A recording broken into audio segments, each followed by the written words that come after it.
Welcome to the Squad Games Podcast. Squad Games Podcast.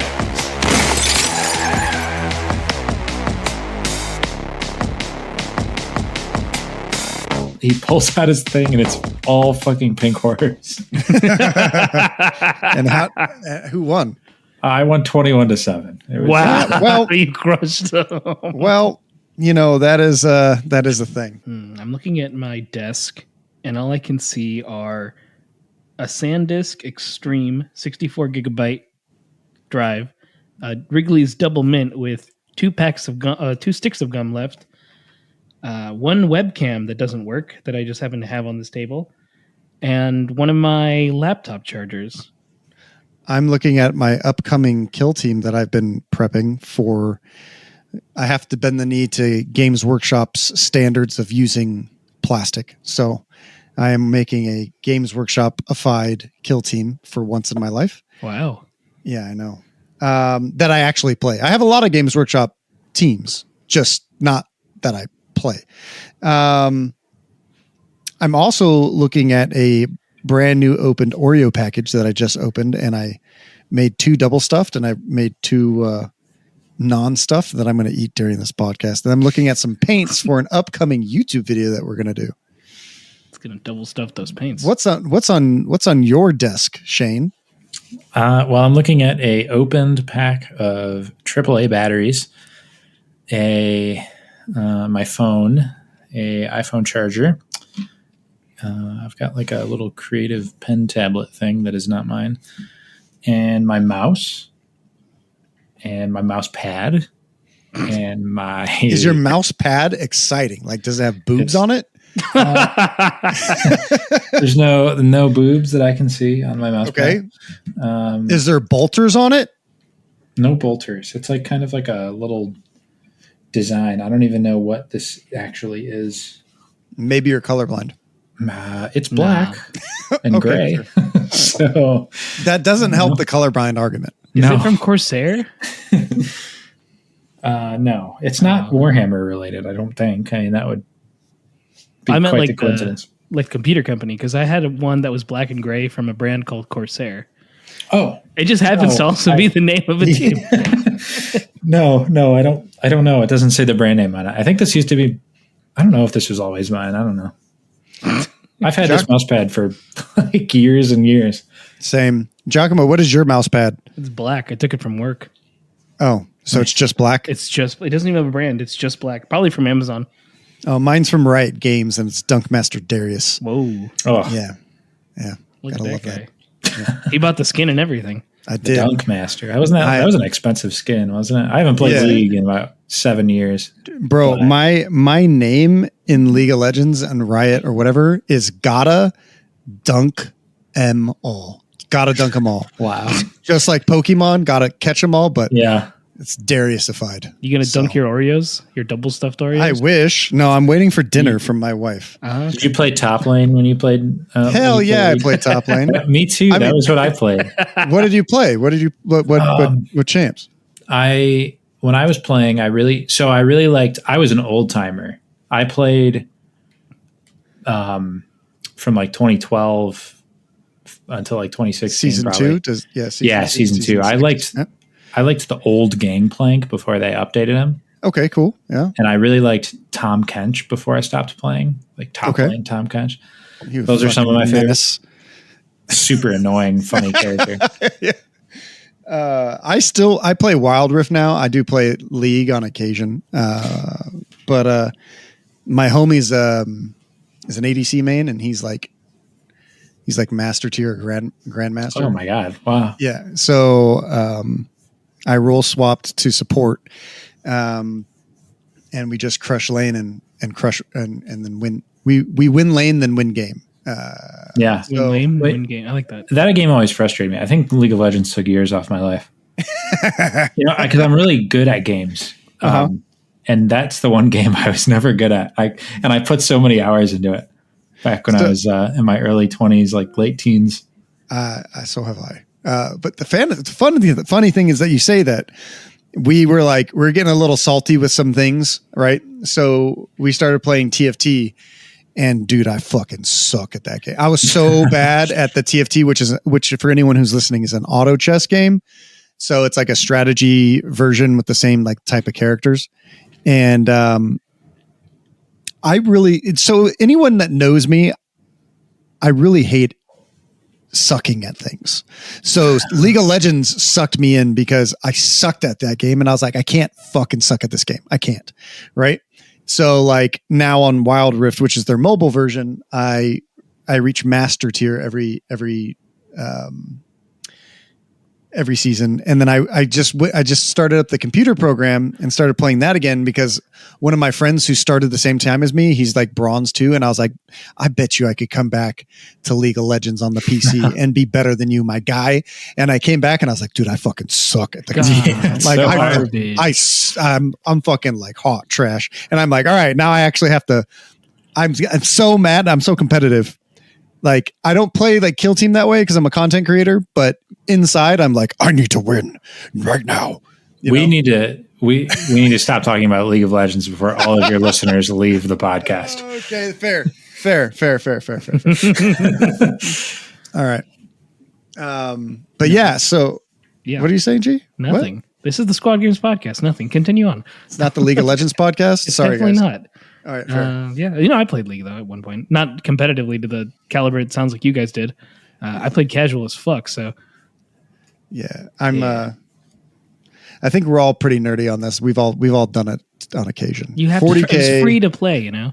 Yeah, 40K, League of Legends, comic books, like what else? You know. Yeah. All that stuff. Yeah. So starting off with GW, there's a lot of things that have gone. That have happened this past week, right? Or the past 2 weeks. Games Workshop announced all their tournaments. Cool beans. Yay. They also announced a bunch of other things that we'll get to a little bit later, which is fascinating and interesting. And it does affect us here at Squad Games. So we'll not in a negative way, but in a weird way. So we'll talk about that as well. Yeah. So Shane from Command Point has joined us today. Shane, lovely to have you on, brother, as always. Oh, it's lovely to be here as always. So there you go. Is there anything that you guys are going to be doing on your YouTube channel here coming up soon, or? We have stuff planned in the works. Just revamped our Patreon. I'm uploading like my TTS practice games on there, which is always fun. But generally speaking, business as usual, you know. Cool. I don't know how if you want to get into the weeds on this topic because it's like a weird thing, but a weird thing happened today. Okay. I don't know if you know what I'm talking about, but I heard about something. You could go ahead and talk about it if you want to. Yeah, I only because this affects me in a weird way. But Glass Half Dead made his Discord Patreon only today, and I don't know exactly what's going on. Did he? Okay. Yeah, and he, I think he's really burnt out. I don't know exactly the extent of it, but for context, Glass's Discord is like one of the biggest Discords, one of the few that's bigger than the Command Point Discord. Wow. And he made his Discord Patreon only today and linked the Command Point Discord as like an alternative. Mm-hmm. So we have had so many people join the Command Point Discord today. It looks like there's 3,170 members now. It's crazy. I mean, we've gained like maybe 40 people since this morning. Wow. I'm looking at it now. Yeah, it's definitely gone dark. Yeah, it's crazy. I hope Andy's doing okay. I know he's been doing this for a while, longer than I have. So. Yeah, I heard something. I heard he made a YouTube. I heard he made a video on Patreon explaining things, but I'm not a part of his Patreon, so I can't really discuss that. If anyone is out there that is a part of his Patreon and wants to talk about it on a channel in the Squad Games Discord, by all means, you guys can go down and chat about that. How does it affect you, though?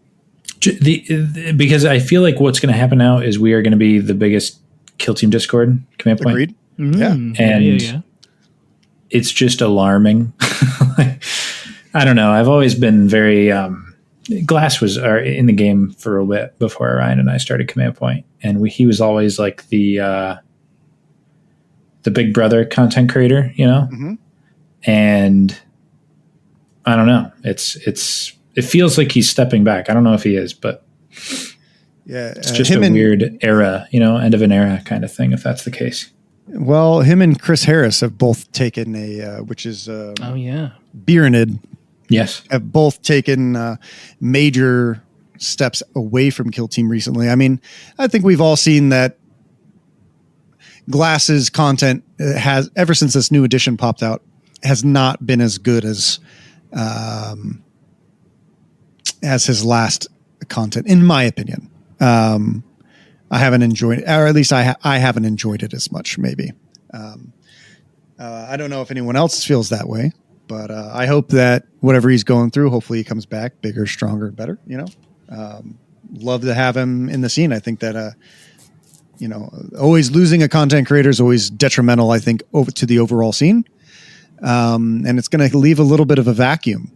Do you guys plan on putting more content out there on YouTube, or? I mean, weird. I always feel we're not doing enough. And that's, you know, it's partly our own fault that we don't upload more. I always want to. I think that's why I got so excited about December and in the 12 days thing, because it's like our go hard time of the year. Mm-hmm. But no, I always want to do more. I always have so many ideas for videos, and it's just like there's not enough hours in the day. You know what I mean? Totally understand. Yeah. It's just so hard between playing and work, content creation, and work and life and personal stuff. And it's just the hours are just limited. Absolutely. Yeah. Speaking of YouTube, me and Giacomo have been working quite heavily behind the scenes over here at Squad Games to start filming a specific type of YouTube show that we're going to start filming at the beginning of March, with hopefully a weekly release in the middle of March. So that is the ultimate goal, and we've had a couple companies reach out to us that might be interested in partnering with us. So we are quite excited here at Squad Games about it. So looking forward to that coming up here as well. The enthusiasm's off the chain. It sure is. I literally call Giacomo every day to discuss more and more stuff, because I think one thing that we're going to do on our YouTube channel is not necessarily be as locked into Kill Team as maybe everyone else. Like, we're going to take a lot more of a hobby aesthetic, because both me and G are both very much professional painters, but we're also going to have a lot of Kill Team content on there as well. It's just not going to just be wholly Kill Team related, if that makes any sense. Right. Well, I'm excited to see it. Yeah, cool. So I'm excited to see if you guys start, especially if Glass, like, it seems as if Glass is either going to take a step back from YouTube, or he's going to continue it and he's just going to monetize his Discord instead, which is, you know, I think that's completely valid and completely fine. A lot of content creators do that. Like Midwinter Minis has a Patreon only. You know, there's a lot of other Discords out there that are Patreon only. So yeah, I think the whole like Patreon, I get it. And especially from the context of if he is stepping back, which I've heard he has, but I haven't seen any videos or anything. Agreed. You know, just having that Patreon just to like interact with the people that are, you know, the diehards and stuff. I get it. I think a while back, like probably like 2 years ago at this point, I know Ryan floated the idea to me about making our Patreon or our Discord Patreon only, and I was firmly against it. So I don't know. I think it's different if you have an established community. Yeah. Whereas if you're starting a Discord and you're like, well, let's just have it for the patrons, that's a different thing to me than let's take our established Discord and make it Patreon only, because there's you said earlier, there's like 3,000 people on that Discord, and Yeah, that would yours. become a How many- double digit number very quickly. Yeah, how many were on glasses? Do we know? I went to check Originally? earlier, but I can't see anymore.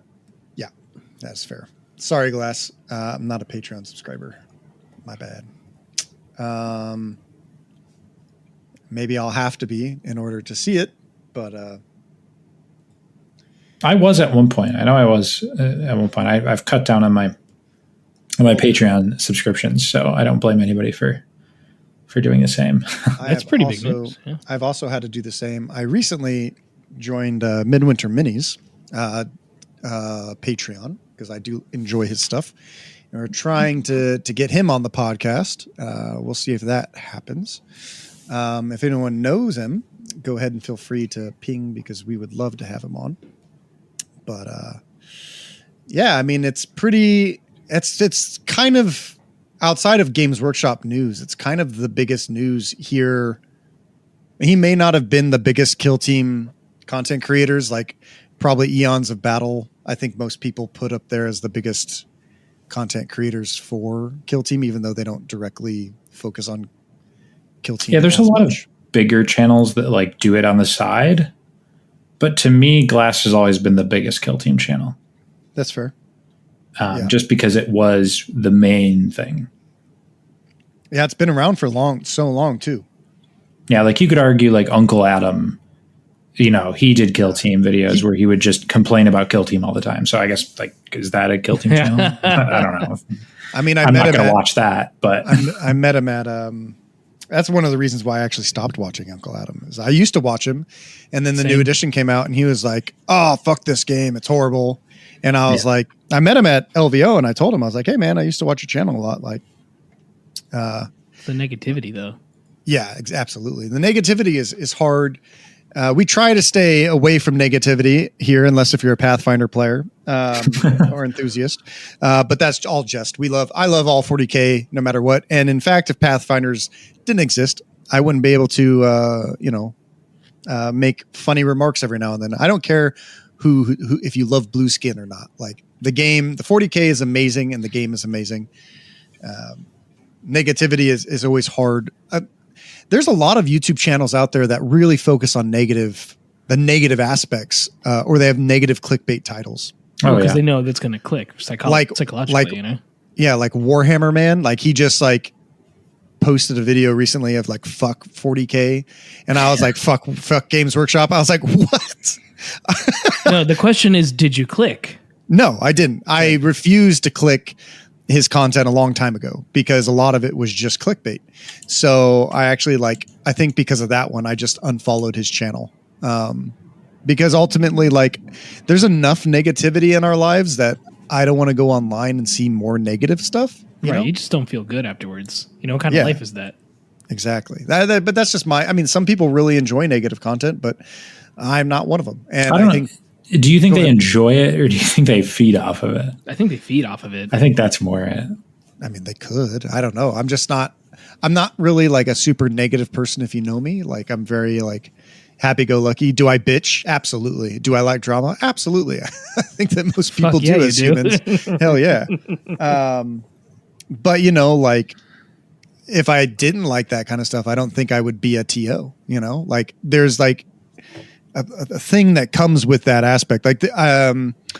Recently there's been TOs that have reached out to me because they're dealing with crisis at their tournaments or something like that and asking me how I would do with stuff. And I'm like, hey man, this kind of stuff happens, right? Just, you got to be able to handle the blows where they come from, somebody from Georgia recently. And, I think that if somebody's yelling at you at a tournament, because you accidentally made a wrong rule calling or something like that, it just comes with the territory. So, but yeah, I'm sure that, there are TOs that get that a lot, similar to Ben from Games Workshop. I don't think that he gets very many rules wrong, but I'm sure that he's dealt with drama the same way that me and G have before. So it's a weird thing. No one actually knows how we feel or what we're actually talking about right now,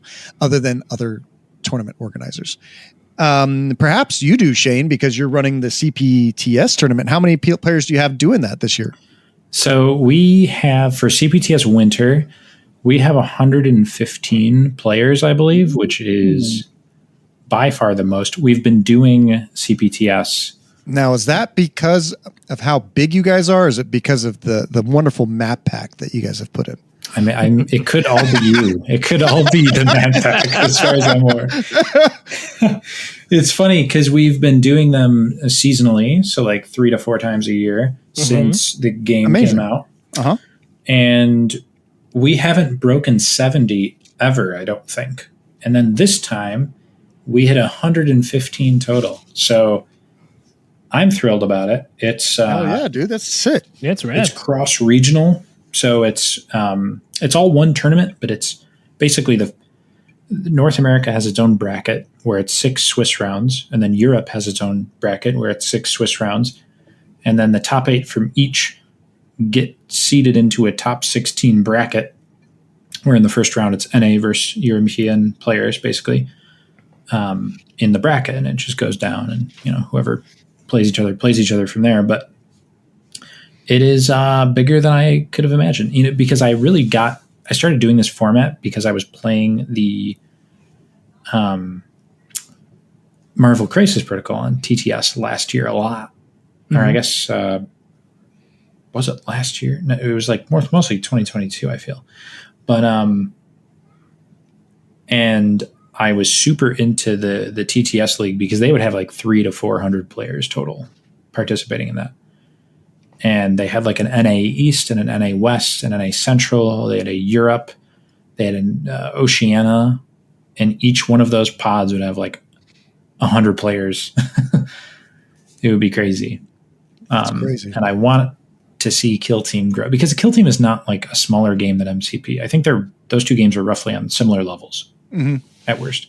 So there's no reason that we can't reach that. So 100%, I like having the option for our miniatures game to have a TTS presence, because some people don't have local scenes, and it's just cool to play people from all over the world. So yeah, in fact, it's been on my mind for a while to have like an official squad games, like, because we are slowly working on an STL file for our terrain. Being able to put that into TTS and then using the art that I've designed for our maps. I know that you guys have a sponsor. Your guys' map. What was the guy who sponsored one of your videos? Do you remember his name? So we have are you talking about the Warzone mats? Yes, Warzone. Yeah. Yes. Okay. Yeah. Yeah. Those we have a couple of those mats here, and they're awesome. They're really cool. And it's like, I love any map. And Travis as well had a map similar to this at ACO. It's just the maps where they have the lines to show you the deployment zones. Hell yeah. Oh, it's just beautiful. Like, everybody should own a map that is like that. I don't care who makes it. You just find somebody that makes it. The first one I saw those was like from Marvel Crisis Protocol, actually. Yeah, MCP does a lot of those because for the objectives. Exactly. Yeah. This is making me think that Ryan hasn't seen our maps. Should we show him real quick? G? Sure. Have you seen our maps before? You said, sorry, not Ryan. I meant Dakotah. Sorry. This is the second time I've done that now, Shane. I apologize. I'm very used to it at this point. He is Shane. He is his own master. Yes. Yes, I am. Show me. I would like to see the maps, though. Have you seen them? I feel like I have, but can you send them to me anyway? Because I'm not 100% sure that I have. Absolutely. So, right. So let me share my screen. So I was making this because I was going to say that I feel that I'm biased as fuck, but I feel that my maps are nicer than the Warzone maps. And you should not agree with me because you are sponsored, but I just want to see what you think. So let me add you both to a stream real quick. So let me direct messages. We're going to Shane and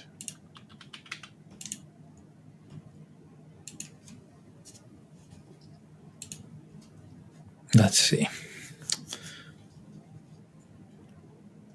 Let's join call, and everybody mute themselves, please.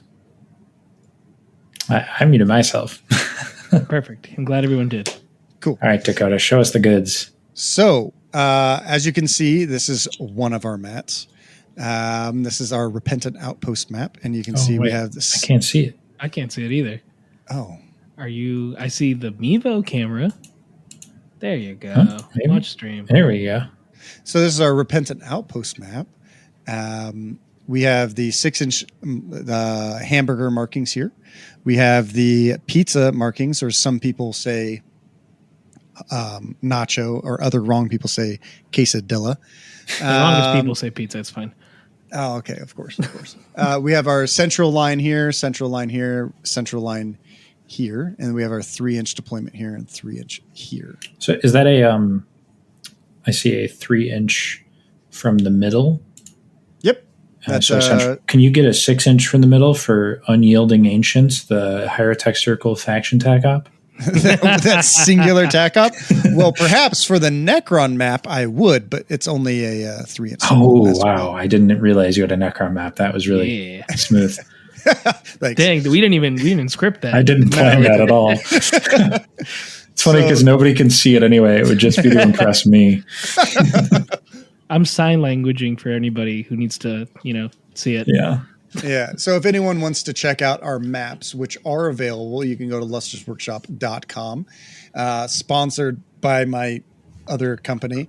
And they're $35 a pop, and we'll ship them out here.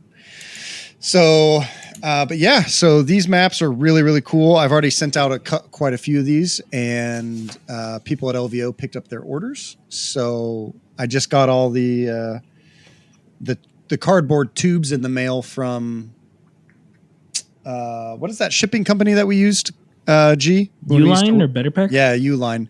I had to order a bunch of things to ship them out. So just got those out and got a bunch out just I think on Monday. So, but yeah, they're all made for Kill Team. Pretty cool stuff. Shane, what do you think about the art direction? I actually made all of these by hand. I love them. Cool. No, I think that, like I said, whether you get them from Dakotah or whoever, or Warzone, everybody should own a mat that has those lines. It makes, especially for the diagonal lines, oh my God. It just makes life easier. I hate deploying on maps diagonally that don't have those lines. It's like a nightmare. Yeah, it's absolutely horrendous. Yeah, I'll go to this one next. Can you guys still see my screen? I can, yeah. Okay, cool. So, but yeah, man, that's fantastic. I mean, I think that mats are really important. And no matter who you get your map from, I think that's it's a very important tool, almost as important currently as your measurement gauges. So, but speaking of tournaments, I know we brought up Ben a couple times. GW announced their tournaments. They're going to Tacoma. They're going to. My son has just snuck into my room. My 3-year-old. So Tacoma is coming up. I think it's Dallas first, or it's Adepticon. Then it's Dallas. Then, even though Adepticon isn't necessarily. My wife has come to the rescue. So it's Adepticon, then Dallas, and then it's Tacoma, and then Tampa's Florida. Yeah. Then Florida in mid-October, and then it's the World Championship. They also have Nova in there as well. They are affiliated with Nova, just like they're affiliated with FLG events, but they are not GW tournaments. Right. So they're in force, we should say. Are you planning to go to any of these tournaments, Shane? Well, so first I want to say I'm slightly disappointed that they're doing Tampa and Tacoma again, because they just did those. I keep hoping that they do one in the Northeast. Yeah. And they're just not. I just feel like New York and California are exceedingly expensive to run tournaments in. That must be the case. I So they're all difficult. Dallas sounds cool, but I don't think I'm going to do Dallas. Tacoma is really interesting. I don't think I'll be able to swing it, but I would like to. Okay. And Tampa is so late in the year. It's like sandwiched between Nova and like Atlanta. If I go to that, it would be really tough. I am probably going to Nova again, and I am going to Adepticon next month. So fair. Very cool. So we're going to talk about we'll talk about Adepticon, but before we do that, we're going to shout out one of our affiliates, Frontline Gaming. They have also published all of their tournaments. So Frontline Gaming obviously does the Las Vegas Open, which was the largest kill team event ever, and with 130 players. And then we are looking to be even bigger next year. So that's going to be pretty exciting for 2025. Usually happens mid to end of January if anyone wants to go. Then they have the Cherokee Open, which typically does not have Kill Team because it used to compete with Kill Team Open.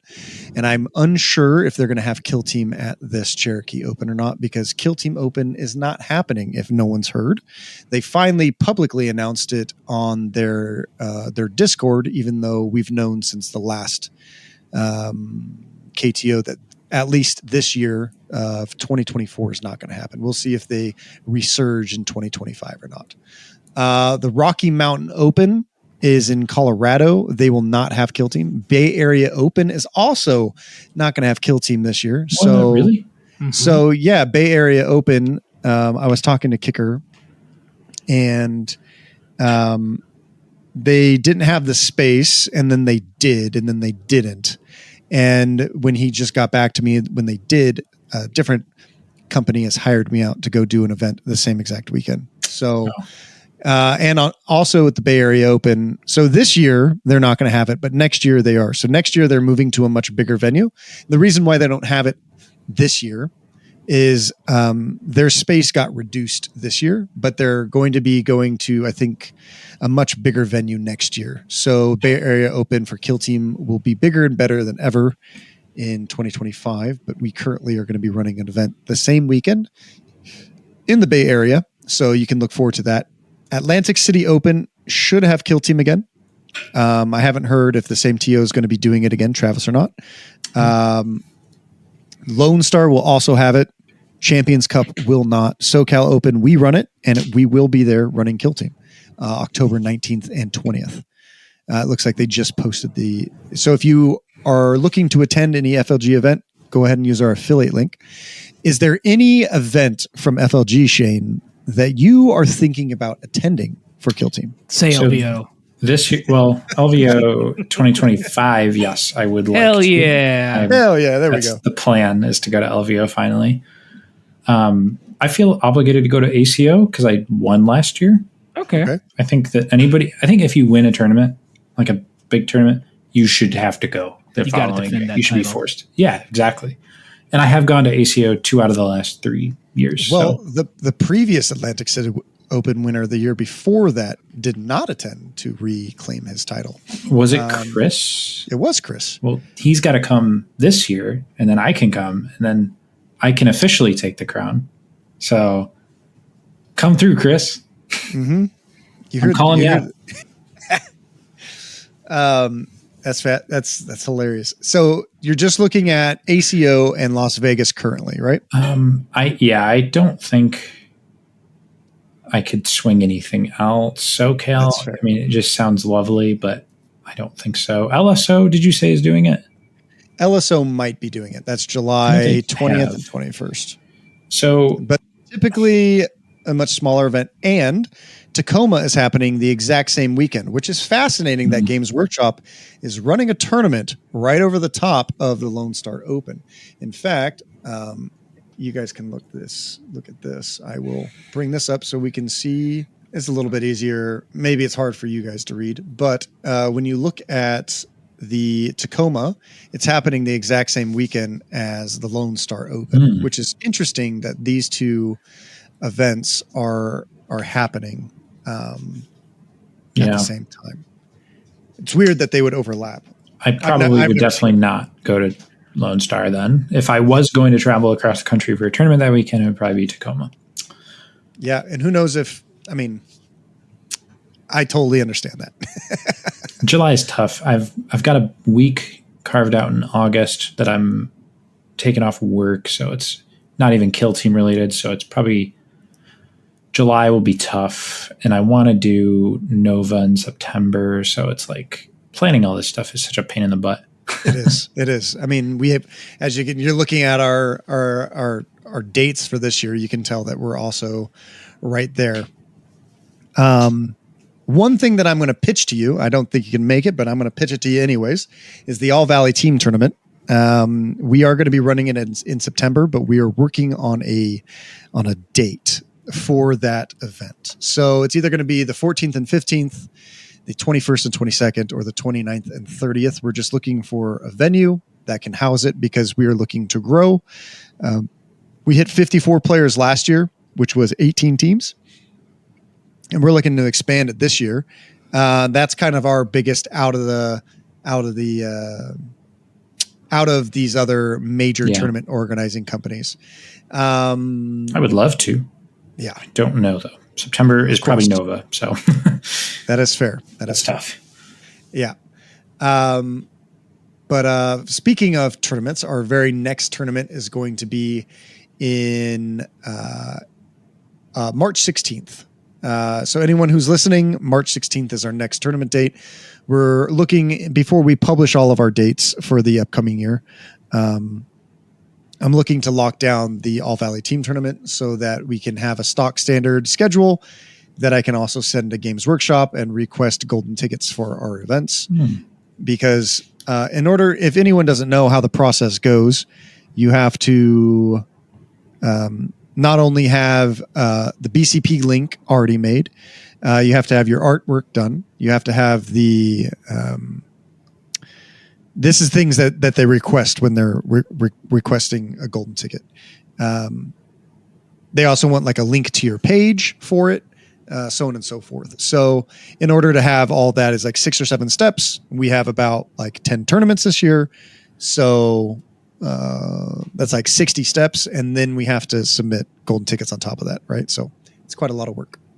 And also if you're in the Northeast and trying to play Kill Team on March 16th, so that Saturday, we're running a tournament up in Millennium Games in Rochester.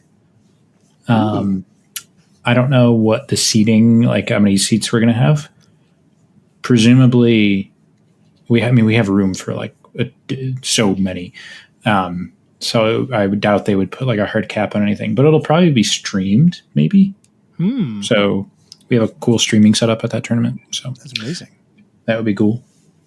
So the another interesting thing, there's another tournament out there in the U.S. that is quite big as well. I believe it was the 3rd largest tournament last year, and that was Kill Scream. They still haven't announced a date. I'm expecting early October, but I literally have no information from them. Is that an event that you've thought of, Shane? Wait, I'm sorry. Which one? Kill Scream. So it's run by the Kill Scream. Yes, the Cascadia guys.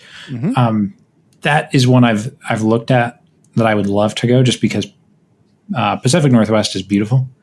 I would take any excuse to go to Pacific Northwest. I don't know if I'll be able to, but I want to. It's definitely one on my radar. I'm not going to rule it out. Nice. Yeah, they have a podcast now. They do. Vox Cascadia, right? Vox Cascadia, yeah. It's pretty entertaining for anyone who wants to listen to it, who doesn't have enough Kill Team in their life from listening to Command Point and Squad Games Discord. Another good podcast. I think they've had 3 episodes now. And they did quite a lot of talking about the Kill Scream, I think, in their 1st and 2nd episode. And they're looking to hit like 120 players. So it's going to be interesting to see where they are. We are definitely, as a team, planning to go up there.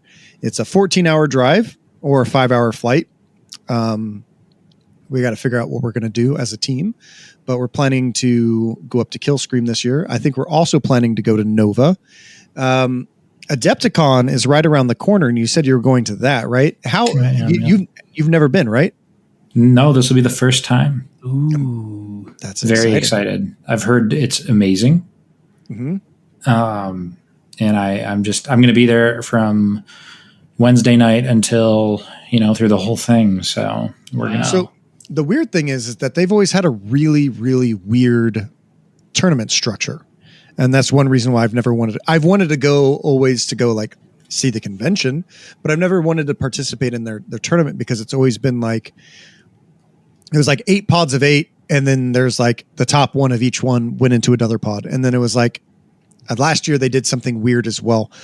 What is drawing you about this year? Is it just because it's Adepticon, or do they have a really cool tournament structure? Have you seen the packet? Like, to tell you the truth, I have no idea what the structure is going to be. Okay. I just want to go to Adepticon. Okay.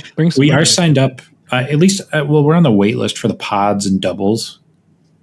We're signed up for the GT, but I would love to do pods on Thursday. I'm going to be really bummed if I can't play Kill Team on Thursday and Friday. But you'll be able to walk around, right? Yeah, that's the thing. If there's any tournament where you can't play in every event, this is the one to have that happen to you, because there presumably, from what I've heard, there is so much to do and see that it is its own attraction in a way. Oh yeah. Is it still at the I forget the hotel, but I know it's in Schaumburg, Illinois. It's in Chicago, I think, right? Oh, they're moving into Chicago? Is it? Maybe? No. It was a little bit outside of Chicago, because when we went, we were about 20 minutes from Chicago, I want to say, if I remember right. So it's pretty close. It's in a little hotel. It's in a bigger hotel. I may have my ticket to the event and my plane ticket bought and my week planned out, but you can't possibly expect me to know any of the details. I mean, come on. God forbid you knew the details. God forbid I know what I'm doing. I'm just a passenger on this trip. You're going to get robbed when you get there then. So Ryan, what's interesting is that there's somebody on this podcast who's been to Adepticon before. Ryan? God damn it. Oh. Dude, can I just go hang myself right now? No, you have to finish the show. I'll just hang myself afterwards. It's funny because when I met Glass, Half Dead, at KCO last year, he kept calling me Ryan, and he kept calling Ryan Shane. He does that on purpose. He was like doing a secret. Yeah, what if that was a secret 100%. Yeah, Giacomo, what does he call you? Whack-a-mo. Whack-a-mo. At least pretty funny. He calls me by my actual name. It's pretty hard to fuck up Dakotah. Even my Muay Thai teacher. If you want to hear more about our Muay Thai adventures, you should check out the Squad Games Redacted episode on our Patreon only. Sorry. We talk about a lot of stuff that's not necessarily Kill Team related there, like all the crazy shit that happens in nightlife and a bunch of other crazy stuff. It's good stuff, good times. Sorry, besides the point. Shane. Yes. Is there would you believe that there's somebody in this current podcast who's been to Adepticon? I would not. I wouldn't believe it. Good. It's Giacomo. Giacomo, what you've been there? Tell us about it. So when I went there, I worked for the Magnet Baron, and we were vendors. It's huge. The place is large. It literally spills into the hallway, kind of the same that LVO does, where like vendors start spilling into there because there's no space This inside. is the first year LVO did that, by the way. Yeah. Yeah, it's kind of crazy. This is pretty big. Maybe they're getting to that size. Who knows? The venue itself is cool. There's a little cool upstairs place where we were allowed to play. You had to bring your own terrain, though. They had like nothing there for you to play, just tables. So you got to meet people and play like games and stuff, and that was pretty cool. You could go take classes from painters. You could do the tournaments, and they have all sorts of games. Like I got to see the DC game, the one we've talked about before, the Batman one. So I was like, wow, all five Batman, players the are miniature here. game, Yeah, from Night Models. Yeah, the like beautiful models. 5 people are here playing this game. I'm such a big fan. I own so many of those models. No, it was a lot of fun. The lines are really big. We were next to the GW booth, so the first like 4 hours no one could come to our booth because the line was so long that it was just blocking. It was when a lieutenant came out. Everyone was trying to buy the lieutenant. Overrated lieutenant. Which lieutenant? This was Yeah, Kill that does Team not narrow it down. 2018. So whatever the lieutenant with the here's descriptions, man. The lieutenant with the sword. God. Harris lieutenant. So was this quite could be. So this had to be at the start of the lieutenant rush. This right? this was when it was beginning. Yes. Yeah, So and then that like first 15 more lieutenants came out and lost their. I mean, everyone still bought them. Yeah, people were buying them like crazy, getting back in line to buy a second one because there's one per customer. My intercession team is literally just made of all the lieutenants. I'm not gonna lie. I literally have them sitting over here to my left. Like it has every single one of them. The dude with his helmet off and the gun. The dude with the chainsword chopping off an orc head. It's right there. Now you gotta buy more. They haven't released one this year, have they? Probably because they got memed too hard. No, I mean, if you think about... No, that was last year. Yeah, they didn't release anything this year so far. Yeah, Adepticon's cool. If you get to go, I would recommend it. It's an experience. You can go to Chicago and go to Giordano's if you're into deep dish pizza, if you want to try that for the first time. I think the Skyline is overrated if you're in Chicago, but you could do that if you want your money. There's somebody here that hates Giordano's. Who is that person, Giacomo? It's probably Ryan. He's not even with us. I'll have to ask him. It would be me. I'm not a fan of deep dish pizza or lasagna. You can post your hate in our Discord. Yeah, that's exciting. Yeah, it's fun. Yeah, I'm excited for you, Shane. I'm really excited to play Kill Team there. Honestly. Are you going to make some YouTube content off of it? Honestly, I'll say I will, but I won't. I always say I'm going to. I didn't even do it at Worlds. There's no way I'm going to do it at Adepticon. And Victoria's Miniatures will have an exclusive one she always does for Adepticon. Yeah. We'll talk about it after, surely, but I never do the vlog stuff. I always feel weird doing the vlog stuff, so... Hey, it's your boy, Shane. I'm out here in the hallways. Yeah. There you go. I just feel like such a tool. I know. And we just talk to nobody, but like someone has to do it, right? Yeah. You could be that tool if you wanted. So Giacomo, question for you. Answer. After this tournament, after all this talk of tournaments, what are you planning to attend this year as a player? As a player, I'm shooting for Killscream and I'm shooting for Nova. Okay. Those are the big two. Okay. Because I wanted to go check out Nova last year, but I couldn't go. And I also wanted to go to Killscream, but I also couldn't go. So this year I'm trying to make time for it. I want to go see what the scene is out over there in those two areas. I hear they're lovely. And yeah, that'd be pretty fun. Yeah, I'd like to do that. How about you? Also Killscream. Yeah. Also not Adepticon. I'm just fucking up everything's names today. Nova. Sorry, Nova. And I'm also debating on going to Dallas. I've already bought my ticket to the Dallas Games Workshop tournament. I have a buddy who lives out there. So I was going to go stay with him, come out a day early, chill out, play some video games, and then go play. That's the reason why I'm building this accursed plastic army for this team that I'm building Dakotah. A plastic vet guard team, and I have to leave my fucking super action heroes at home because they are not plastic. Yeah. I was just about to ask if you were going to keep playing Vet Guard this year, and then you went ahead and answered my question. So Nice. We did a podcast on the Command Point over the 12 days of Christmas on Vet Guard. Yeah, we did.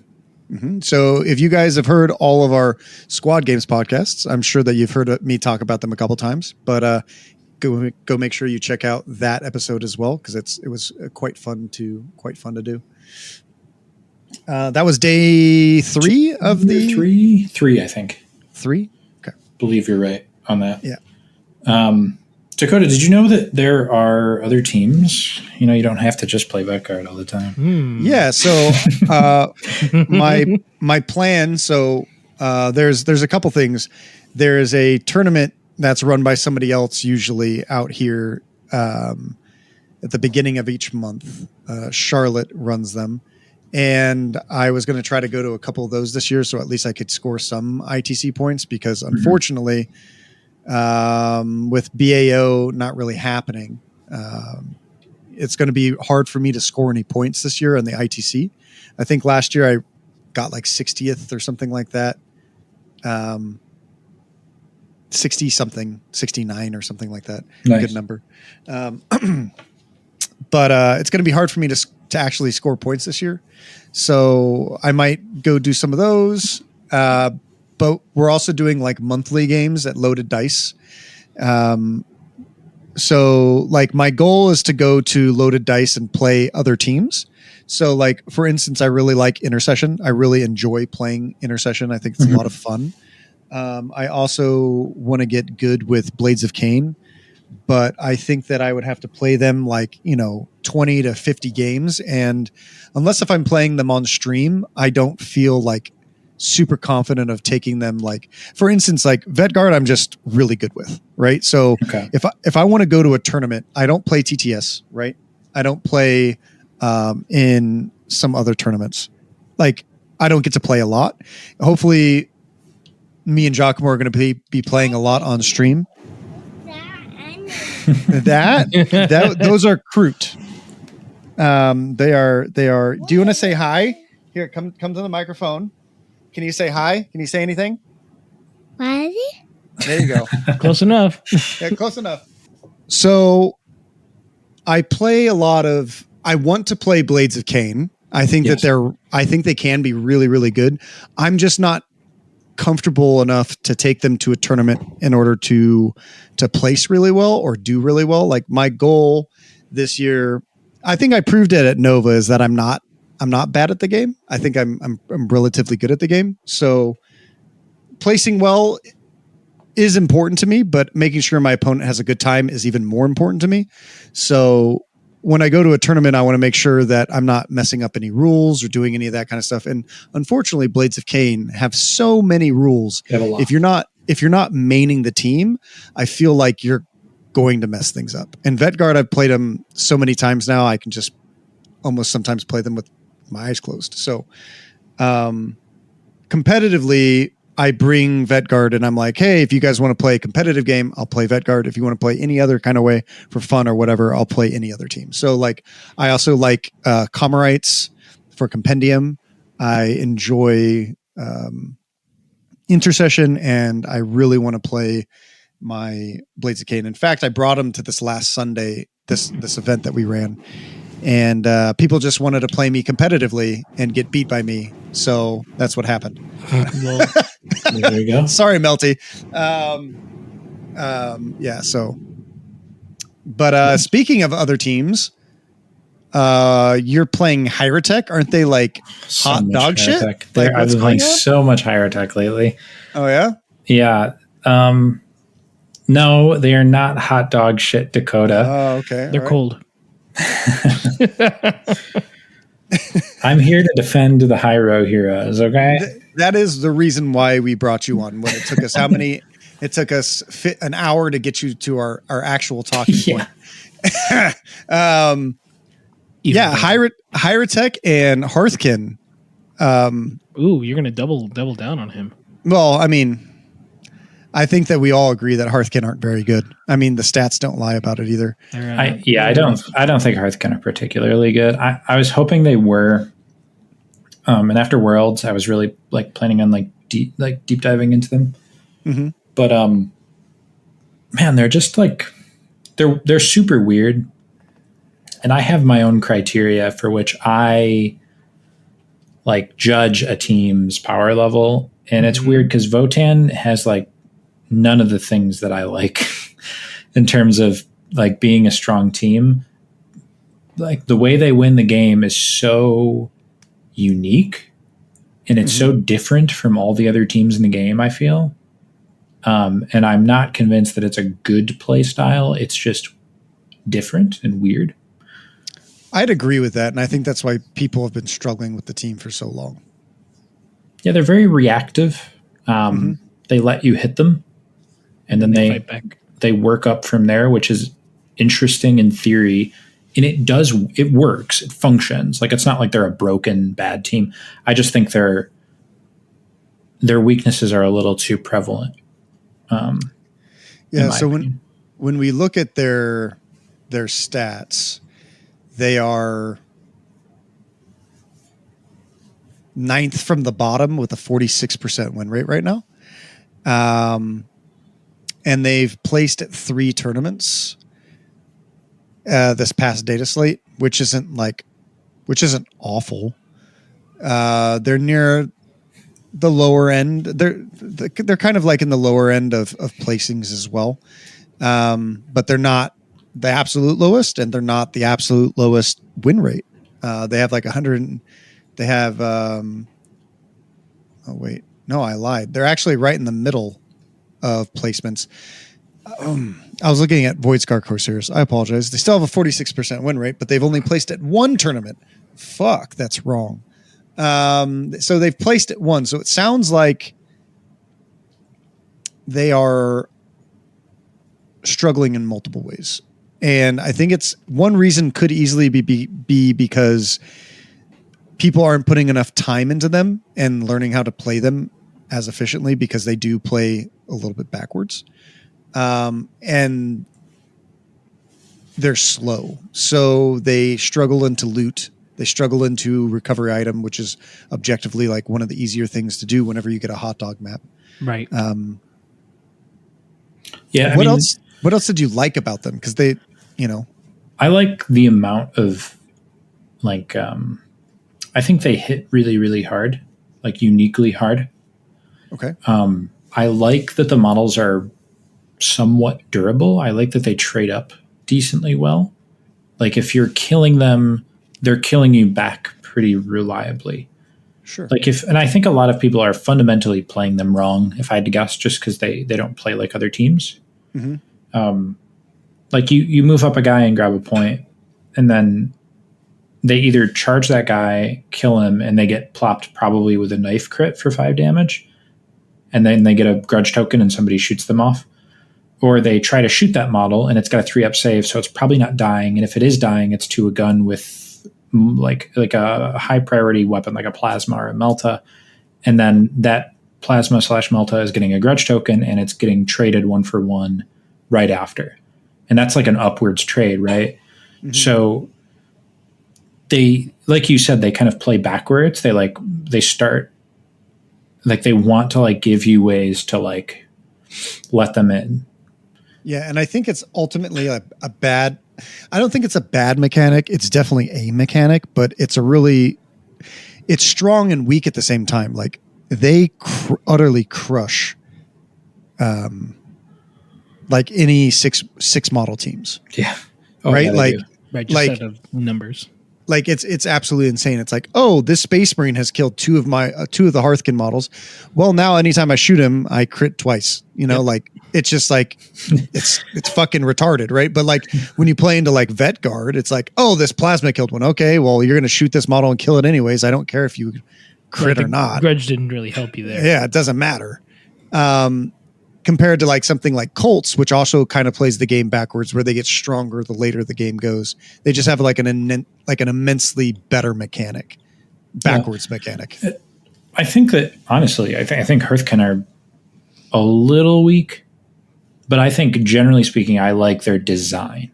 Agreed. I think their design is fair. I think the mechanic is pretty fair to play against. Mm-hmm. I think elites have play into them. Elite players are used to winning by killing everything. And I think against Hearthkin, that's not how you try to win as an elite player. Yeah. You just are faster than them, and you just play the mission really well. And it's like one of the few matchups where it's like one of the few matchups where you can look for like a 4-2. But like, I think Hearthkin they're balanced for the most part. Honestly, they're a little weak, but their design is balanced, and I think it works. And when you look at a lot of the teams they struggle with, I mean, it's Commandos, who everybody struggles with. Well, it's teams that are retarded in the it's the broken teams, right? Yeah. I also think they're rough into Star Striders. I hate that matchup. I played that a little bit. That matchup sucks, but I think Star Striders are. I get more annoyed by Star Striders than most people, so I'm maybe outside the box on that one. But no, I think they're a relatively balanced team. They could use a little bumping up, but they don't need much. Like there are teams that need to be focused on, in my opinion, and data slates buff wise before Hearthkin. So, in my opinion, I agree with you. I think that Hearthkin are a very balanced team. I think they're a very good team as well. They just have way too many counters in the meta, and I think that depending if like the next balanced data slate sees nerfs come to the top teams or buffs come to the lower end teams, like who knows how they're going to balance the teams, right? Like with Hearthkin, if all of the teams that crush them get nerfed, they could easily rise and be the best team in the game. Like outside of maybe like if Vetguard don't get touched, they won't, or Pathfinders they won't, because those are two shooty hordes that are just faster than them. But some of these other teams, they could definitely rise and be still A+ tier or S tier. You know what holds them back from that level for me is they're too fair. There's nothing unfair about Hearthkin. I agree. You know, like how can a team be the best team when there's nothing unfair about them? All the best teams have some blatantly unfair mechanics. Yeah. I think Intercession would definitely say that Hearthkin are unfair towards them. But I agree. That's elite teams in general. Yeah, that's a problem that we're seeing come to elite teams right now. In fact, there's only one elite team that has a 40 that is in the quote unquote Games Workshop's good sphere of win rates, which is Phobos with 46%. Everything else, all the other mech teams are below that. Yeah, where's Legionary? Legionary, they're the most played faction in the game with a 42% win rate. 42 guys. You stopped playing them, my guy. What are you guys doing? Come on, they're not that bad. Jeez, they are the most taken team.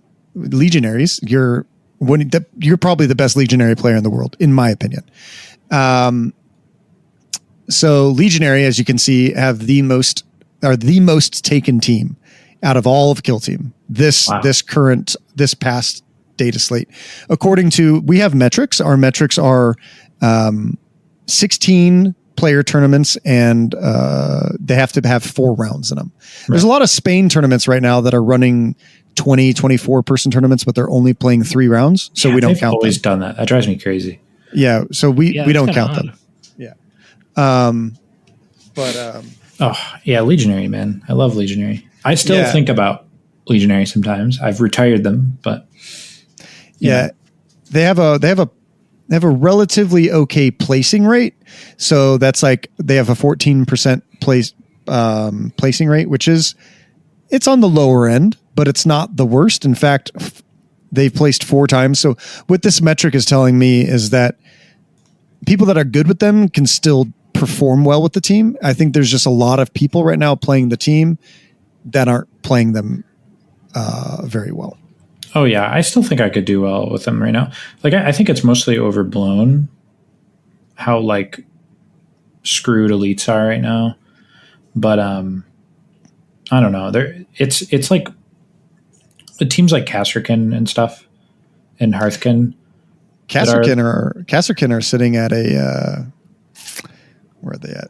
They're not Kasr-Knots, we found out 44%. last 44%. And what's interesting, last week before the most recent tournament stuff, they had a 41% win rate, and then Australia and a few other tournaments played pretty well with them, and they jumped them up to a 44% win rate. So they're still on the bottom end of stuff, but they're still not performing super well. Yeah, they're just like gatekeeping elites basically. So like if you go to a tournament with like Legionnaires and you avoid a good Kasrkin player, then you can do fine.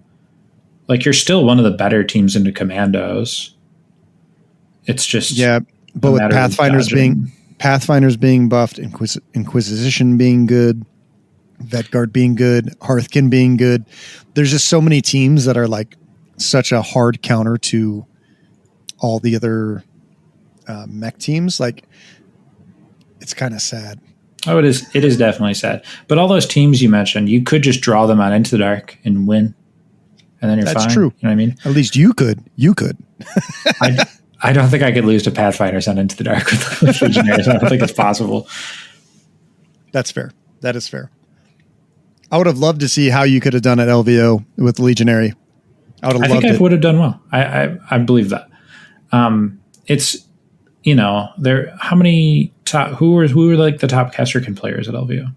It was just Austin at 6th place. Okay, like I'm sure I probably struggle with that on open board. Mm-hmm. I know there was some Pathfinder players floating around. It was mostly Travis and Jamie from Bats. Travis placed 39th, and I think Jamie placed 30th. Sorry, Jamie, I know that's wrong, but he placed above Travis. Mm-hmm. And then there was quite a few Vetguard players. There was Vetguard was what would scare me the most. Vivek and Chris Baki placed highest with them, 2nd and 9th place. For what it's worth, I have played Vivek before. I've played as Vetguard with my Legionaries. I think he told us that you went up to their tournaments up north, right? Yeah, it was on Into the Dark in his defense, and he was probably not nearly as good of a player as he is now. But I did beat his Vetguard Legionaries, and I will hold on to that. And I'll probably play him again soon. I'm going up to another tournament across the border in a few weeks. So nice. I actually heard my thoughts are actually, I think Vetguard struggle into Legionary because my idea of Vetguard is that if you have invulnerable saves, it can be difficult for Vetguard to deal with, and Legionary just have just enough wounds and just enough saves that I've lost to Legionary more. I've lost to one intercession player, and that was my wife. Ever. Oh no, I lied. One other time to Giacomo. I did lose to Giacomo once. Yep. So just those 2 intercession players, and outside of that, I have never lost to an intercession. Legionary, I've lost quite a few times, and it's specifically difficult to. I feel like to actually kill because they can just like, oh, here's a save and here's this. And I'm like, oh, go fuck yourself, Chaos. Implacable is just a thing. But yeah, moving on to Hierotek. I believe that you came on to tell us how good they are because in my defense, they are sitting literally 0.03% win rate higher than Hearthkin at 46.57. Yeah, I mean, I think that they are pretty decent right now. I think first of all, they're really hard to play, so I don't expect their win rate will ever be good unless they just become busted through data slates or something. But they're not easy to play. It's like kind of like how Warp Coven is really like complicated and they hurt your head. Yeah. Except Hierotek is actually rewarding to play, unlike Warp Coven. You are very much like a lot of it leans on the Cryptek, and not just the Cryptek, but the way that you use the power, specifically the Nanomine and the Chronometron. And I think that they have a couple bad matchups that hold them back. For starters, I think Commandos is stupid to play into with Hierotek. And it's really what holds them back. And it's the only reason I might not take them to Adepticon. Because I don't want to run into that brick wall and just, have no chance. Because like 9 out of their 11 guys can just charge you and and you're done. If memory serves me right, the last time the data slate came out last year was 2 weeks, and the errata was 2 weeks before Adepticon, so Adepticon could use it. I was quite annoyed because they do that for all their major tournaments. They like to put the data slates out there to make sure that they're the most balanced tournaments. Do you think, that could happen again? So are you going to paint up Hierotek just in case if Commandos get like shit stomped to the ground? I am currently painting my Hierotek, so regardless of whether or not I take them. If that does happen and there's what I consider to be a suitable Commando nerf, which I doubt will happen, but if they are nerfed appropriately, and then I'll probably take Hierotek at that point. I've got a lot of practice on them, and I'm pretty happy with how they play, especially on open board. On Into the Dark, I don't think that they like. I've heard some people say they're bad on Into the Dark. I disagree with that. I think they're just different. Okay. I think most teams are different on Into the Dark. Like literally every single team is different. You have to play them differently. Yeah. Mm-hmm. No, I think that they just are. First of all, they're amazing into Chaos Cult. Anybody that thinks that Chaos Cult is still a big part of the meta, which I do, Hierotek is maybe the best team against Chaos Cult in the game. I also do. And you know what's interesting is I think Hearthkin are also good into Chaos Cult. That I don't know. I have no idea. I've not played that. The reason why I say that is that Kellen at the last All Valley team tournament fought pre-buffed, the buffed version of cultists and beat them twice. And once was on Into the Dark. Ooh. So that is fascinating. And he told me that he doesn't remember how he did it. He just did it. And I was like, well, that doesn't help me. I've played against Chaos Cult 3 times now with Hierotek, twice on Into the Dark, once on Open. I have not lost. Good. Wow. I played Blaine twice for 2 of those 3 games. Blaine is an amazing cultist player. He's a great cultist player. He can tell you about how annoying Hierotek is for cultists to play against. Is it just because you have a really nice slow field and you have a lot of blast and splash weaponry? Those help. You just have a lot of ways to kill multiple things at once, and you create really, really brutal, like asymmetric threats where the only way they can get to you really is by charging you. Mm-hmm. So it's very easy to figure out how they can hit you. And you can set up like the Cryptek move dash shooting and throwing a Chronometron on another guy to give him like a much higher threat range. And you can just like have this like pull between you and the Chaos Cult where they can hit you, but you can hit them whenever you want to. And if you're doing that consistently and you're going in and you're hitting them and killing a guy, maybe 2, if it's the Cryptek's activation, you're maybe killing 3 things at once. And then you know, something kills that and you reanimate it, and then somebody else kills the thing that just killed that. And then you've still got this giant field where they can't hit you, but you can hit them.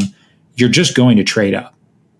And you're going to hit them turn 1, which they don't like. And you're going to make it hard for them to kill you. And when they do kill you, they're going to take damage back. You're going to get back up. You're going to keep hitting them. And they can just slow down these melee teams so well. And I think the same applies to Gellerpox. I'm not 100%. I haven't played the Felgor matchup yet. The Warpaint makes it a little stupid. They should be better into them, but Warpaint negates a lot of the Ion Stave stuff. Mm-hmm. But I still think it's not a terrible matchup. So they have a lot of lethal 5 as well, and like a lot of access to crits, so they can kill frenzied Felgors. Fair. So one thing we've talked about on this podcast a couple of times is we don't think Hierotek Circle's particularly great because, or at least me, is because they have a really poor reanimation protocol technique because it requires a roll. And I think that it's kind of dumb that Felgor Ravagers are just better at what Hierotek should be doing, and that is reanimating, or being better at doing what they should be doing. Is there, if you had to change the reanimation protocol in any way, what would that mechanic look like? So for starters, I don't think I've heard some people say that it's like a horrible mechanic. I don't think it's that bad. I think the variance is a little punishing, but I don't mind there being dice rolls involved somewhere in the line. The way that I would do it is I would keep it so that a model can't reanimate more than once. So if he reanimates and then dies again, it's gone. But I think give the Hierotek player 1 auto pass per turn, but then for subsequent reanimation attempts, make it a 4-up instead of a 3-up. That's what I would do. So Giacomo came up with an interesting one on the last podcast. I think he said, G, was it, you want to explain it? Because I remember, but yeah, go for it. Yeah. So what I was thinking is, since Felgar already kind of do the auto thing, everyone should get to auto reanimate once. And the way it would work is, so at the start of this model's activation, they can get back up anywhere from 3 inches of their dead position. They can't come back in engagement, otherwise they die. So that's one way to permanently kill them, but it takes more effort. Then they come back with half their wounds, rounded down, and injured for the round. And then living metal happens the subsequent turns, and you get healed. So, Yeah, I think that would be interesting too. It is or really feels bad.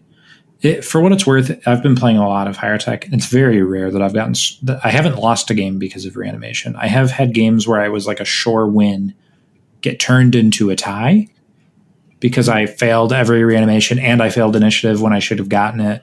And it was like everything that could have gone wrong went wrong. But most of the time, if like that shouldn't be happening, it will occasionally, but it's rare. And I haven't found myself in situations where I'm like, oh man, if I don't reanimate here, I lose very often. Fair. So, okay, so you try to avoid those situations. Yeah, like they're very like you should be playing Hierotek really cagey for the most part, and taking the high percentage kills when they come to you, and you want to be really aggressive on turn 2 as well, the most, because you're willing to trade on turn 2 because then you have 2 turns to get back up. Mm-hmm. Like the odds of you failing multiple reanimations is really low.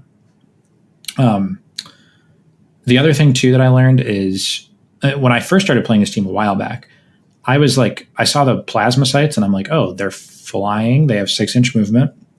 They have super conceal. Like these are objective grabbers. No, they're not. Don't do that. Don't do it. Really? They're if you use them as objective grabbers, you will lose games. They're so useful as like flying around the back line. The reanimator especially, like having that model there to trigger reanimation twice per turn, basically, is clutch. And that like having those situations where it's like turn 3 looked pretty good for your opponent, but then on turn 4, 3 models got up and you just crushed the board state. Oh. That happens a lot. And a lot of that ties into, because when you lose your reanimator early, it feels really bad later on. Like you can only get 1 guy back up per turn, and that sucks. I don't love being in that situation. So like keep your plasma sites safe, and don't have them grab those far out objectives like I wanted to.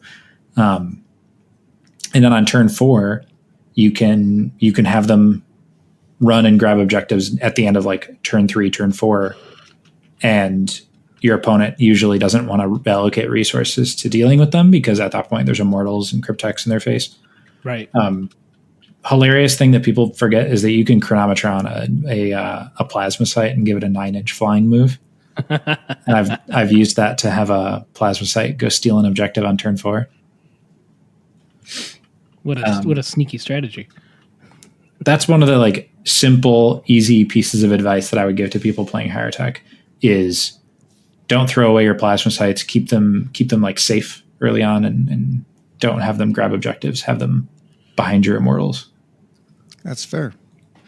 That's see, whenever I've played Hierotek Circle in the past, is like they're so complicated, you're automatically scared of them and what they can do. Yeah. And you're like, because you know that they have like a crazy alpha strike. They have, I wouldn't say it's the best alpha strike in the game, but it's one of the best alpha strikes in the game. I think it is the best, personally. I would like to hear your reasoning why, and then I'll counter, and then we'll see. Actually, we'll have G say what he thinks is, and then I'll counter everyone. So I think it's the best because like a lot of teams can access like the 21-inch threat range. You know what I mean? With the dash and then another dash and then a move and then a shot. But Hierotek does that with, it's not a grenade they're throwing. It's an infinite range gun. The model doing it is flying. The model doing it has a 3-up save and 13 wounds. And the model doing it also probably by the time after it does it also has a 5-up feel no pain. And if you do kill the model through all those layers of defense, there's a decent chance it just gets back up next turn. And if the Hierotek player wins initiative, you're just going to get alpha'd again. So I don't know. I don't personally think there's anything better than that in the game.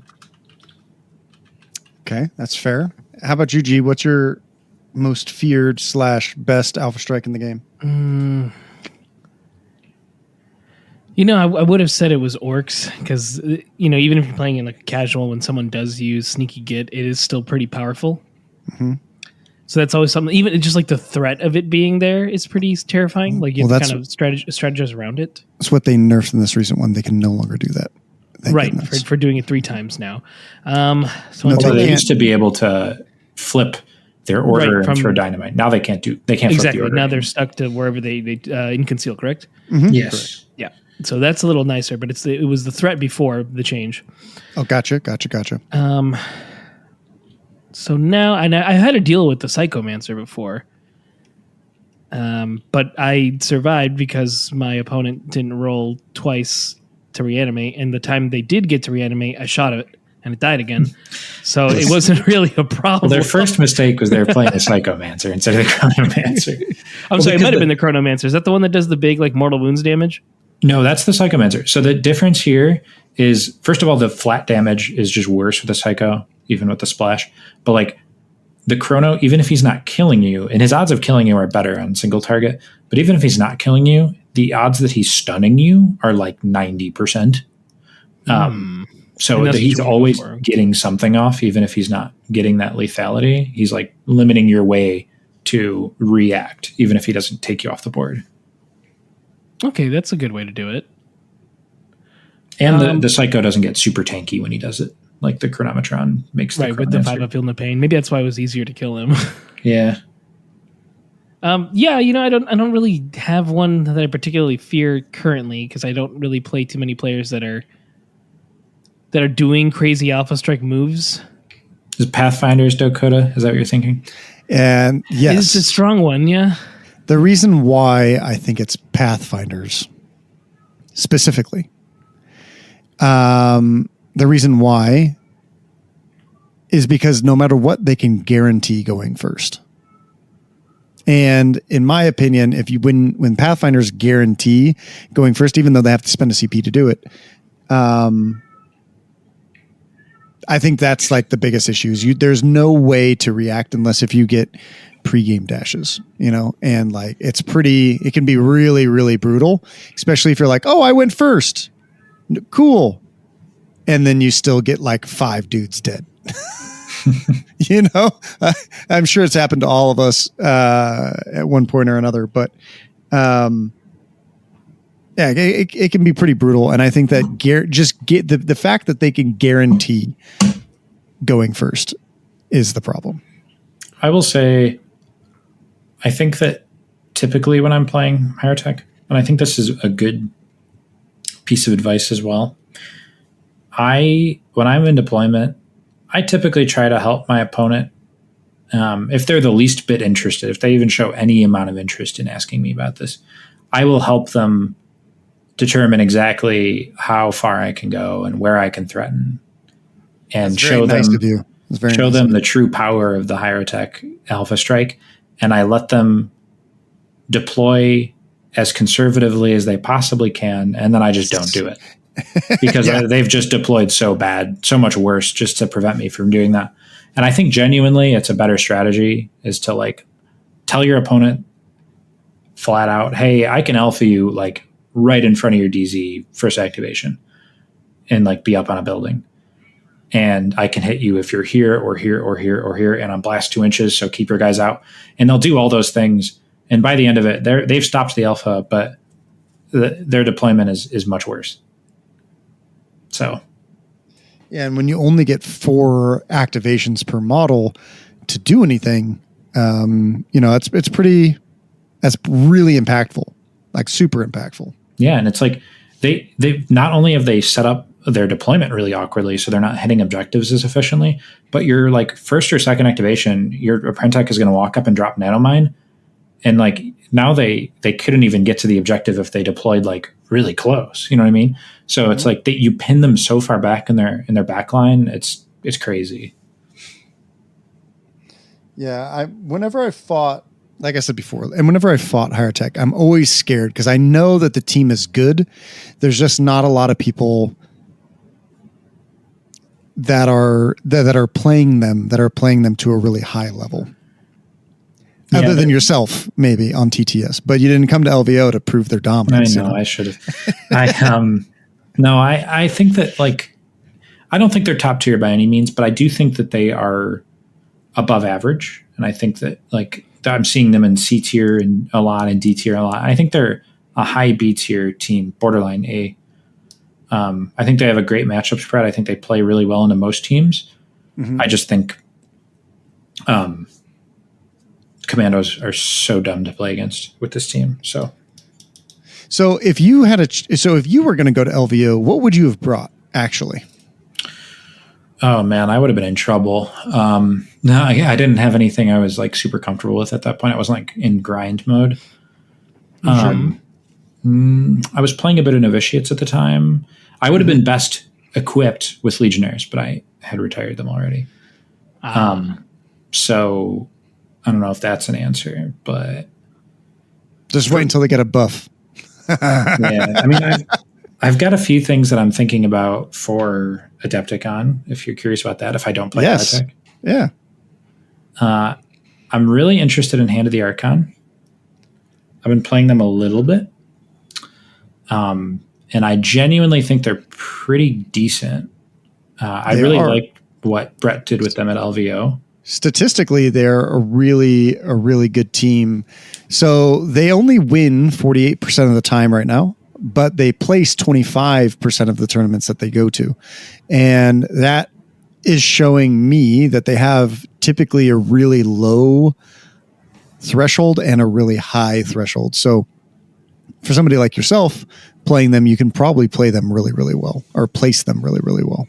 Yeah, they're kind of like the elf version of Legionnaires. You know what I mean? Yeah. I feel like they would fit my playstyle really well.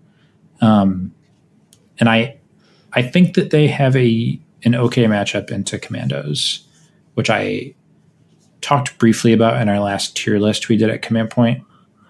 But to summarize, I thought that they were okay into Commandos back at Nova, and then every hand player told me no, and then they struggled into Commandos, and I was like, okay, yeah, you're probably right. They probably don't beat Commandos.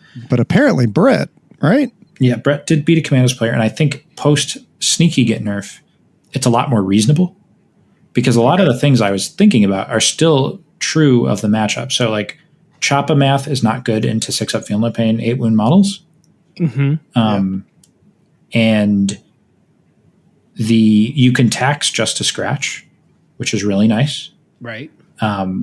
You can basically, when you, depending on how they play Sneaky Get, you have some pretty interesting lines you can take with the Torment Grenade. You can just torment their Sneaky Get with Poison Grenade and throw a flare on there. And now they have a Choppa Orc hitting on 4s, doing 3-4 damage against a model with a 6-up Feel No Pain. It's just never going to win. And you can use the bird guy on the Grot, which is really interesting with the indirect shot, and try and snipe that model out. And so you can really mitigate the 2 model activation that they have on you pretty early, especially because you have that pass tactical ploy to pass an activation basically. Mm-hmm. And I think a lot of their melee is pretty good into orcs. If you can get Just a Scratch off the table, once you tax it once, they're sneaky getting once, they're doing Just a Scratch, and if they do it again, that's 4 of their 7 CP for the game. And then what are they going to wog every turn? Then they're not getting DACA. They're not getting a 3rd Just a Scratch. They're not getting any tack rerolls. Also, if they nerf Sneaky Get and they make it CP +1 or something like that. Yeah. Could you imagine? That would be you would use it once and they would never use it again. What if they turn Sneaky Get to just doing regular damage instead of critical? Oh, not Sneaky Get. I was thinking something else. Never mind. Ignore me. Or are you saying if they made it so Sneaky Get didn't work against crits? You mean Just Scratch. Oh yeah, sorry. Wrong ploy. If Justice Scratch didn't work against crits, if they'd change that, that's huge for Archon, because Archon can charge you and get like 4 crits casually. Yeah, exactly. Papa Math is still bad, but it still makes it way better, right? Yeah, like if you're initiating the fight, like your melee models are going to win that fight a lot of the time. Yeah, I don't know. I don't think it's that bad. Like, it's for what it's worth. All that's being said, it's still like a losing matchup. But like, this is Commandos we're talking about. It's like 4d60 maybe. It's clearly winnable. Yeah, and I mean, who knows what they're actually going to do to Commandos? Like, I still hope that it's just -1 operative, but I think that whatever they do to Commandos, it won't be enough. I totally agree. I think that we're multiple nerfs away from them being okay. Can we before you move on to your other team? Can we talk about Commandos real quick? Just about how oppressive they are. Just real quick. Sure, I'm always down to talk about that. So, if anyone from Games Workshop ever listens to this podcast, I want you to know something very interesting. So, why don't you? I'm going to show you a graph too. Are you still? I'm in. So I'm going to show you this graph. So, Commandos have had 30 tournament showings. They've had 63 unique players. They've had 69 total games this data slate from what we've pulled. 336 games, second most taken faction. And they have a 52% win rate. And you're like, oh, that's not that bad. Oh, let's just wait. Placed in the top 10 or top 3, whatever's greater, they currently have the highest, which is 17 placings. Wow. Out of 30 tournaments. Huge jump from the other one who's in second place. Yeah, the next highest is 9. Yeah, which is Felgor, Christ. which is another problem. But now we had some stats wrong in the last one, so we're just correcting those here, talking about them. But they've had 8 undefeated tournament showings, and they have a 56% placings percentage. So this is the percentage that I look at, that I'm like, hey, this is showing that a team is a problem. So what we're doing with this percentage is that we are taking how many times have they placed in a tournament, dividing it by how many tournament showings they've had, right? And they have a 56.67% placings percentage. So if we look at this graph right here. They're the only team that has an inverse between their win rating and their placing percentage. It's fucking insane. Felgor are very close to them, a 55% win rate and a 52% placing percentage. So that means if a Felgor player is at your tournament, they have a 52%. If that team is at your tournament, they have a 52% chance of placing in the top 3 or placing in the top 10%, whatever's greater, right? Insane. Sorry. What is your next team that you're thinking about? If you say Commandos, it's not Commandos. Swear to God. It's literally despise Commandos. So don't worry. Damn. From a competitive standpoint, I hope. Only. Yeah. I mean, I don't find them interesting. Damn. Okay. Like, I love orcs, and they're not orcs to me. There's nothing orky about them in my eyes. Fair. Anyway, yeah, those are fighting words with a manual right there. I hate Commandos. So I will say the other team I was considering is a pretty broken team. It is Felgor Ravagers. Mm-hmm. Partially because I really was excited for them when they came out, and I painted them up, and I really like how I painted them, and I proceeded to play them at 0 tournaments. Nice. Homie, take them and go win the golden ticket at Adepticon. It's that easy. It's not even a choice. Like, they have a great matchup in the Commandos. They have a great matchup into pretty much everything else. They are, in my opinion, the strongest team out there. That's my hot take. It's tempting. The other team is a distant third that I'll just stray. I'm not going to take them. It would take too much practice in a short period of time. That's Inquisition. Okay. I think they're really strong. I like that they do well. I think they do well into Vetguard, which is rare. They do.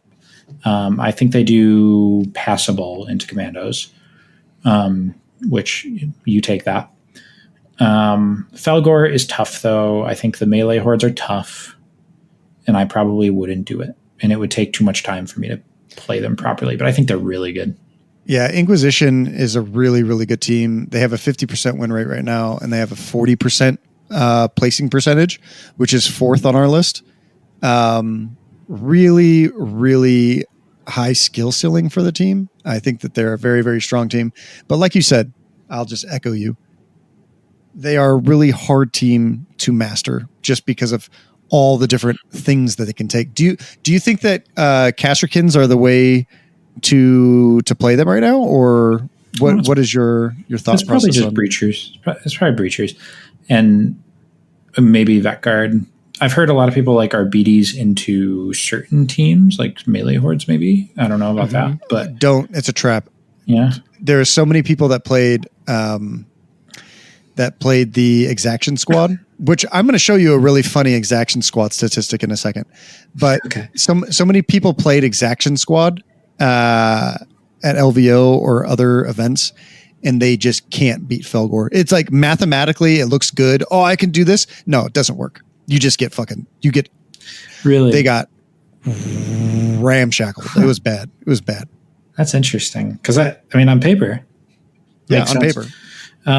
But the game's not played on paper. So, yeah, I think that Inquisitorial Agents is really good, but I don't have the reps on them. I don't have the time to deal with them. And I'm just okay with not playing them. So, sorry, go ahead.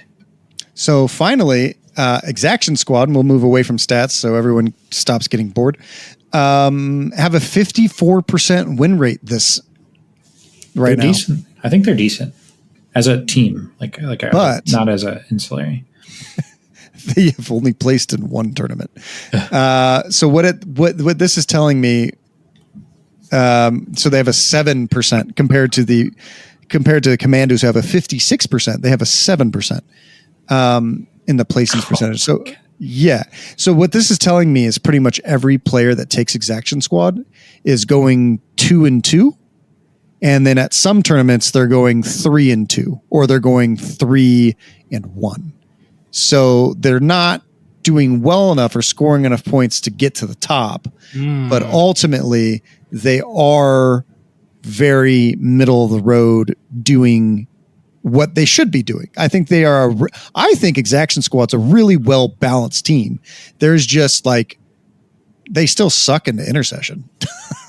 Yeah, I think they're a really hard team to go undefeated with. Yeah. I'll say they're weirdly good into Hierotek. I think they're one of Hierotek's worst matchups up there with Commandos.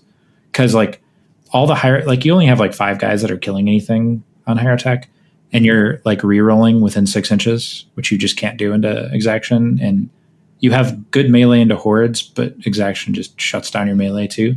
So you literally just need to stay out of 6 and shoot them with Gauss blasters and just hope you get 4 hits. and then you kill them, or get 3 hits and they fail, a couple saves. But it's weird. It's a weird team to play against with Hierotek. That is fair. Is there anything else that you want to touch on the Hierotek menace that everyone should be scared of? Because I will say they perform much better than Warp Coven. Warp Coven's a broken team. They're not even physically. Yeah, they're just a shell of what they once were. They should just leave them on the cutting room table. They just need to make their Space Marines into real Space Marines and stop making them faux Space Marines. So. Yeah, I don't know. They're not as settled. They sucked. I think that Farstalkers are just as sad, honestly. Yeah. I mean, the stats. So we're looking at the stats right now. They have a 37% win rate. They have 3 placings, which is Hilarious. 2 better than Exaction Squad, but they have a 37% win rate. So they are the worst performing kill team currently. They're performing even worse than Justin Timberlake, Strike Force Justinian. That's really funny, actually. Justian. By several percent, by 4.5%. Oh my goodness! There is quite a lot less games of Strike Force Justian. Oh yeah, but quite a few. Farstalkers have twice the amount of games, but I'm just saying Justian's win rate is higher than Farstalker. That's the hot take. Yeah, it's pretty crazy. It's pretty crazy. I would say if commandos get nerfed, and maybe like even if just commandos get nerfed properly, I think Hierotek is a serious threat in the hands of a good player. Would you put them in A or S tier if commandos get a? I wouldn't put them in S. I would probably put them in A tier if commandos get actually hit. I would agree with you. I think I would agree with you. I think that there's a lot of teams that are being held out by these monstrous beings like commandos and Felgor, and also Void Dancers. Void Dancers are menacing everything right now. But I don't know if how do Void Dancers currently have the highest win percentage out of any kill team currently. They have a 58% win rate. How does Hierotek and Hearthkin feel into the Void Dancer troop? I think Hearthkin have got to be decent. Hierotek struggles into Void Dancers. I think that the three matchups that I've seen that are the worst for Hierotek are Commandos, Void Dancers, and Exaction. Okay. Void Dancers is just awkward because like they're an 8 model team and you're an 8 model team, and all 8 of their models can kill any of your guys, and for you, killing them is like basically just hoping that they don't make a lot of their 4-up invulns. So that feels bad to play in my experience. Like I played against Void Dancers last week in my local league with Hierotek, and it was like baffling how many 4-up invulns he was making. And I'm like sitting there like, am I going to lose this game right now? Like so many instances where a Tesla with 5 shots hits all 5 shots, and Void Dancers just make all 3 4-ups. Yeah, it's pretty frustrating. It's happened to me before too. It happened like 6 times that game. Fortunately, Hierotek still came out on top that game, but that's a tough matchup. But I think against Chaos Cults, they're good. Against most of the honest teams, Hierotek beats just because Hierotek is kind of unfair when they're clicking properly. They're pretty toxic, if I'm being honest. They're just like they're just hard to play. They're hard to implement, but when they're functioning, they're so toxic. I mean, I guess I haven't experienced that level of pain yet. They're annoying, man. If they ever become meta, people will hate this team because they get like when I play them, players that are otherwise not very used to tilting, they like really like level-headed players, they start to get annoyed. Or they just like crack and they just start laughing because this is so ridiculous. Like when I play Blaine, I think he just thought it was funny after a while. Like he couldn't move anywhere. And it's a really funny thing to see on the other side of the table as the Hierotek player, but they are a little bit toxic. I mean, that's fair. Hopefully we never have to experience them. Games Workshop, you can just nerf Hierotek. So we can. No, they're also another reason maybe somebody shouldn't take them to a tournament is because if you get timed out on any game, you're going to struggle because they score so much at the end of the game. Like all their best tac ops score end of game. Like I've frequently been taking their faction tac op, the Unyielding Ancients one where it scores at the end of the game. Right. I'll take Escort Operative, which is end of a game. Sometimes I take Seize Ground, which is end of game. So that's a common thing where you're like 6 of your tac ops score at the end of turn 4. And if you don't make it there, then tough luck. Well, interesting question. I've played like one TTS game for 40K once. Didn't go great. I'm not a big TTS guy. In your CPTS tournaments, do you guys just play timed games, or do players get however long they get to the tournaments? So for the Swiss rounds, we don't have time limits enforced, but for once you hit top 16 cut, players are told to play with a chess clock. Okay, and what is your guys' time on there? I believe we do. It might be 2 hours, 15 minutes, just to account for like lag and stuff. Internet. So we give a little bit extra. That's fair. Yeah, cool. At least it's not 4-hour rounds. No, it's not that. I have to throw shots every now and then. I apologize. Yeah. No, so if I take Hierotek to a tournament, I feel like I'm forced to play with a chess clock every game, just because, not because of like any reason as far as like concern about my opponent being slow or something, but literally like I may not score my tech ops if I don't play with a chess clock.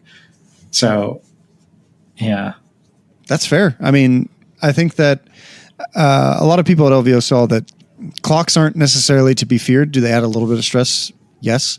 But what we saw with our chess clock rules was actually it added time to the game. It added about 10 to 15 minutes. Huh. So typically, instead of us walking around and like calling everyone by and getting everyone done by 2 hours, if everyone just would have played on a chess clock, they would have actually added 10 to 15 minutes for each game, just because there is a little bit of pausing here and there to ensure, everyone's getting the same amount of time, which is not a bad thing. I don't think that 10 minutes or 15 minutes is necessarily like a game breaker. Like if any TOs are listening, if somebody's running over a little bit of time, make sure you give them grace to finish their game. Now, if they're playing on a clock, when the clock runs out, the clock runs out. But they're already getting extra time because of the clock. They don't need the extra time. Yeah, like Dakotah, do you play with Seize Ground a lot when you play Vanguard?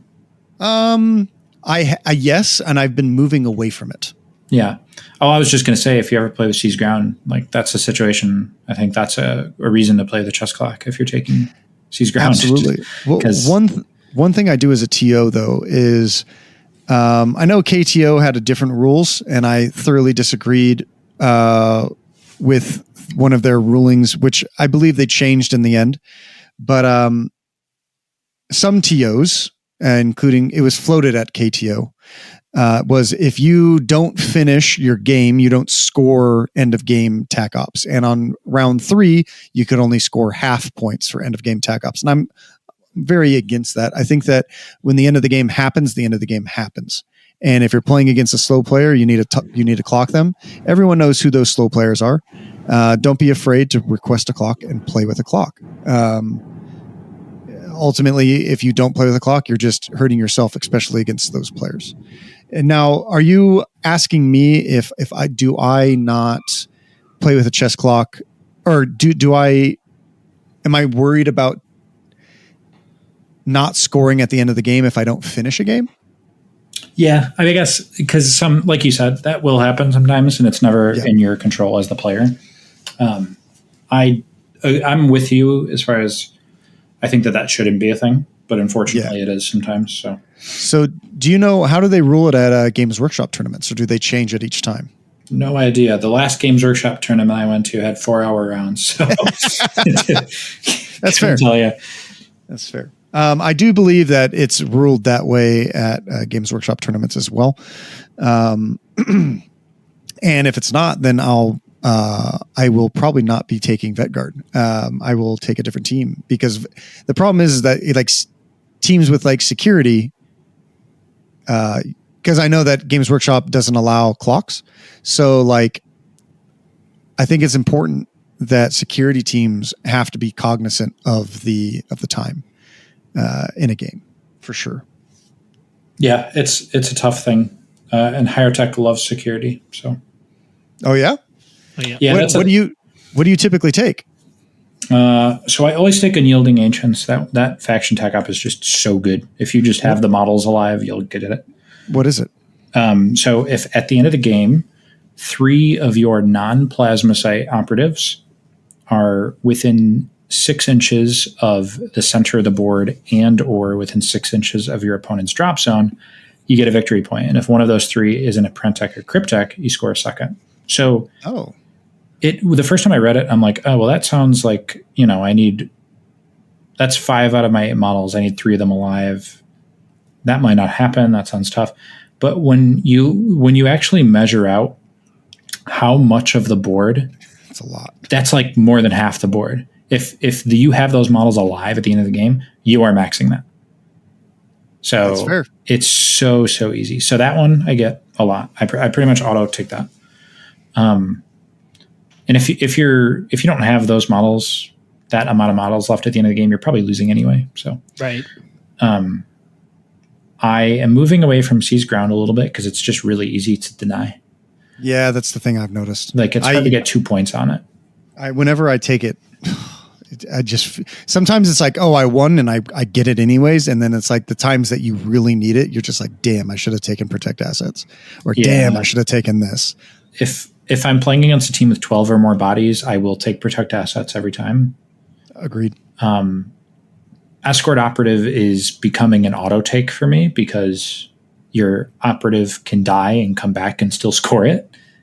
Ooh, that's just wonderful. And you are doubling up on unyielding ancients if you're scoring it. The model that you're making your escort is going to be in a position to be contributing to unyielding ancients. So I really like those. I think there are some instances where you can go recon and go recover item and unyielding ancients and like either courier, or if you're on Into the Dark, you can do unexplored rooms. A lot of the time you don't want to be moving into the center of the board to get recover item with Hierotek. So I don't love taking that. I think a lot of people see recon and their eyes pop out of their head and they just auto take it every time and they love recover item. But I think it's a worse process than a lot of the security tac ops. Yeah, you're trying to stay alive till the end of the game, essentially. That's what it sounds like. Yeah. The way to play Hierotek is, rather than how you would typically play them, which I was going to take. I was going to say take recon because it's busted, but apparently I'm wrong, which is good because I don't know the team. Yeah, so you're like, because you're creating the bubble with the nanomine, and you want to be on one side of the bubble and your opponent on the other side of the bubble. But if you're grabbing a recover item, there's a good chance that you're in a point where they can like hit you, like they can actually get to you because you're so far up the board. And if you're on the side of the board without the nanomine, they're going to destroy you.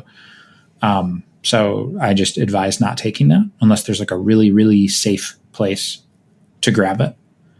Yeah, I think that's probably the same reason why you wouldn't take center line or central control, because I find that when I play Vetguard, if I don't want someone to charge me, like if I'm going to fight Felgor or some other kind of melee team, I will never take those because they know exactly where I want to be. So I feel like that would be a bad take for Hierotek in most cases because you have so few models.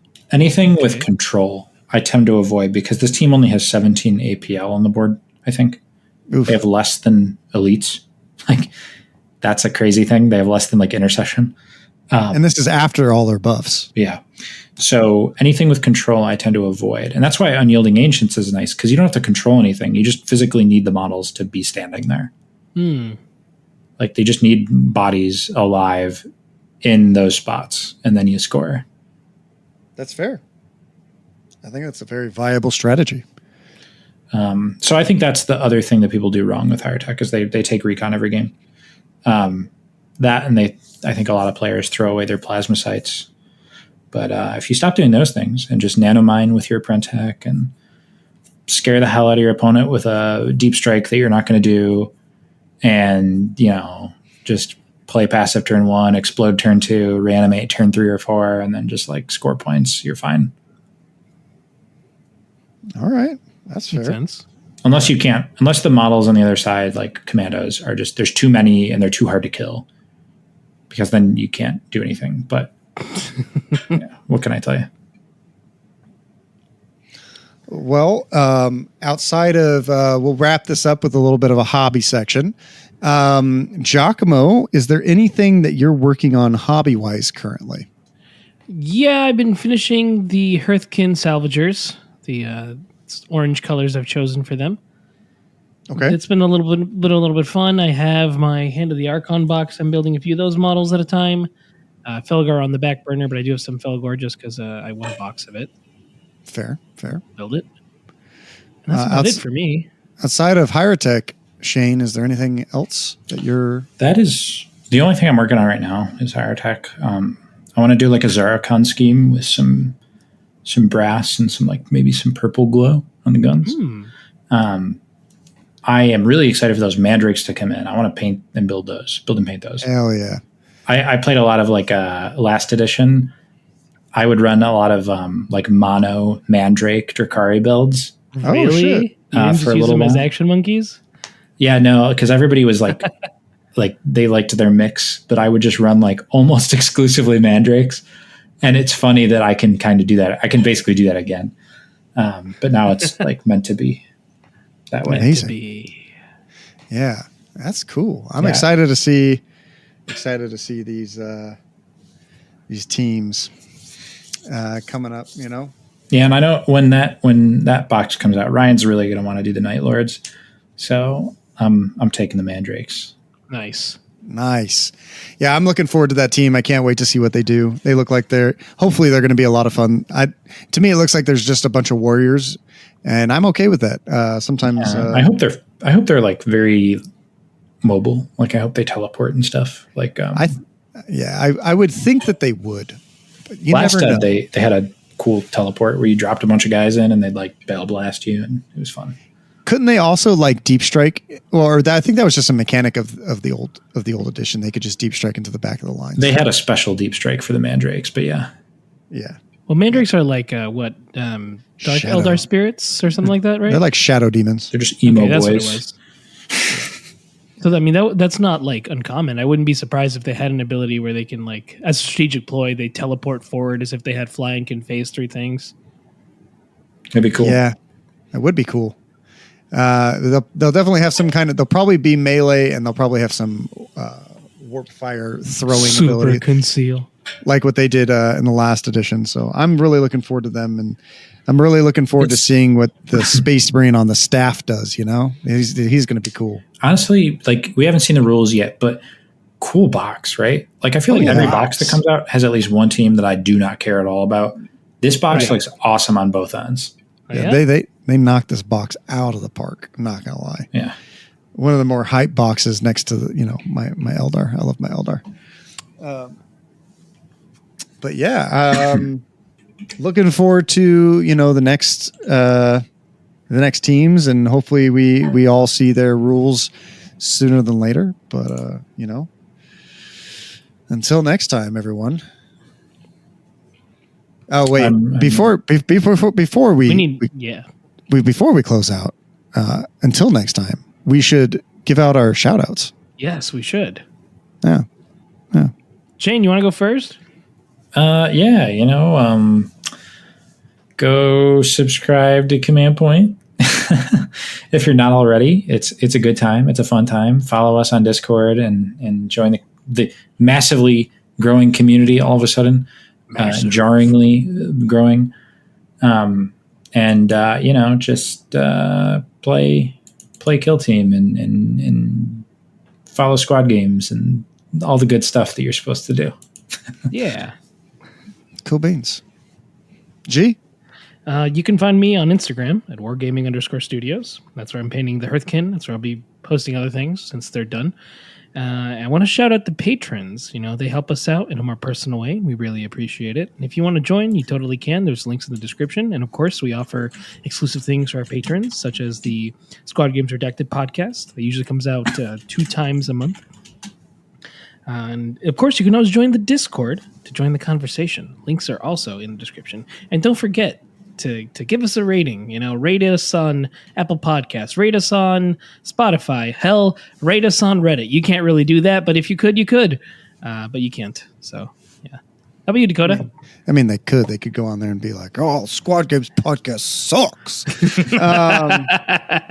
Knowing Reddit, that's exactly what would happen. I will give a shout out to, you guys heard my son. I've been spending a lot of time with him lately. So, with my second laser catching fire and burning down, it's been hard to stay busy, and I can't really do any orders right now or work tremendously a lot. So, been putting my efforts into other areas like stats and stuff like that. But my family's really, really big to me, and I've been enjoying spending a little bit more time with them. So it's been nice to get a little bit of a break. But yeah, shout out to everyone who's listening to this podcast right now. I really appreciate you all. That's the reason why we do it. Outside of us liking to hear ourselves talk, and roll dice, we do it for you guys as well. So yeah, that's pretty much it. Thanks everyone.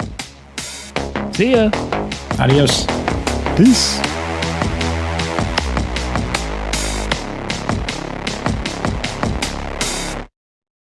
The Squad Games podcast is a production of Squad Games Entertainment, For more information on squad games, please visit our website at lestersworkshop.com/squad-games.